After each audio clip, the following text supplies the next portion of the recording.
Hello बच्चों, let's read this question. Which of the following can be used as the halide component for Friedel Crafts reaction. Friedel Crafts reaction में हमें ABCD में identify करना है कि कौन सा हैलाइड कंपोनेंट की तरह यूज किया जा सकता है. सो की कंसेप्ट यहाँ पे देखेंगे कि हम फ्रीडल क्राफ्ट्स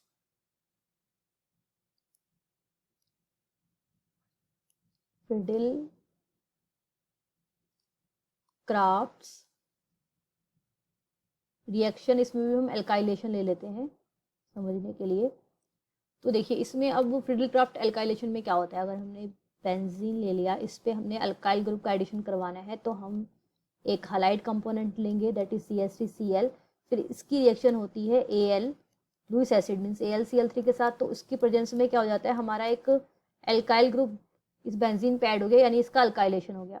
अब ये दोनों कैसे रिएक्ट करते हैं, CH3Cl ये रिएक्ट करेगा AlCl3 के साथ. ये क्या है, अब यहाँ पे लुइस एसिड है, तो ये इसके साथ ये क्या करेगा, ये बॉन्ड ब्रेक होता है, तो क्लोरीन पे क्या आता है, नेगेटिव चार्ज आ जाता है, जिसको ये AlCl3 ऑब्स्ट्रक्ट कर लेता है. तो यहाँ बन जाता है AlCl4 नेगेटिव, और साथ में बन जाता है हमारा CH3 प्लस. अब ये CH3 प्लस इलेक्ट्रोफाइल है, ये अटैक करता है बेंजीन पे.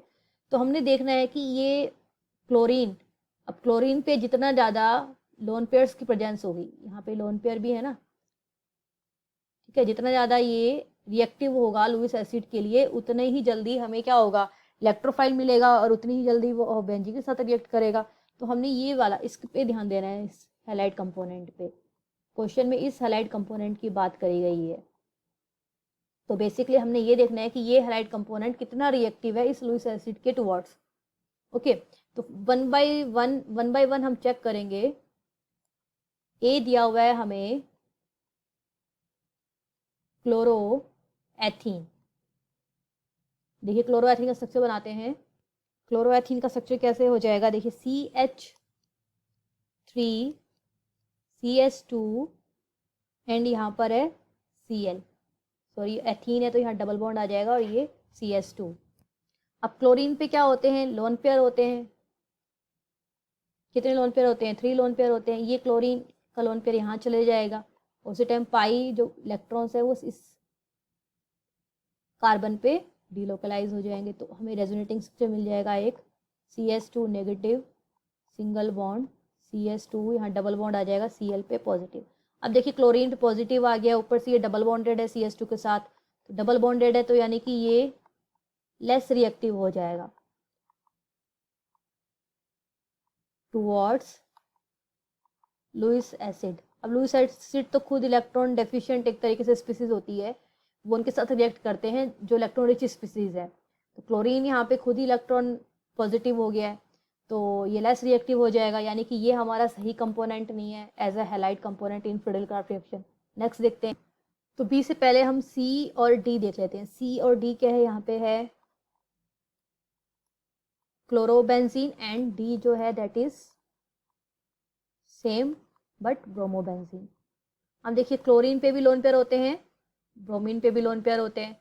अब ये जो लोन पेयर हैं ये क्या चले जाएंगे, डीलोकलाइज हो जाएंगे बेंजीन रिंग के ऊपर, रेजोनेंस में पार्ट ले लेंगे ये.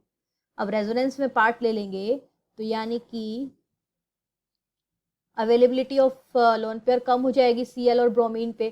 तो due to the resonance participation of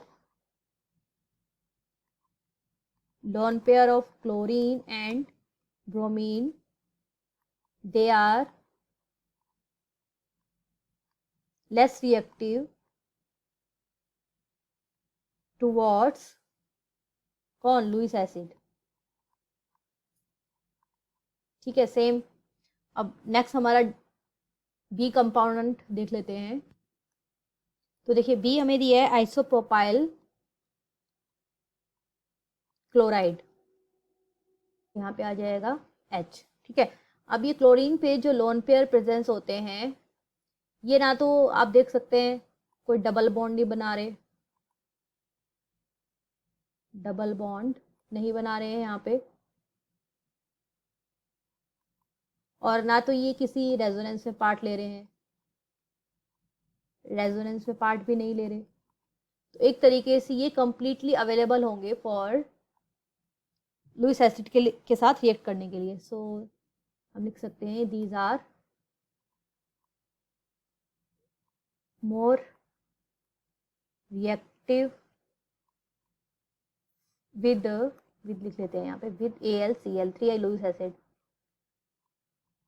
with AlCl3। तो अब यानी कि ये AlCl3 के साथ रिएक्ट करेगा लुईस एसिड के साथ। ये क्या है यहाँ पे, लुईस एसिड Cl- को ग्रैब कर लेगा यहाँ से, तो क्या बन जाएगा CH3CH positive and CH3 plus AlCl4 यहाँ पे निकल जाएगा। तो अब ये हमारा क्या है यहाँ पर, इलेक्ट्रोफाइल, जो बेंजीन पे रिएक्ट अटैक करेगा और हमें एल्काइलेशन करा देगा उसका। तो ऑप्शन देखते हैं। So B is the right answer of this question. Isopropyl chloride is the best halide component for Friedel-Crafts reaction amongst the given options. I hope you understood it well. Best of luck.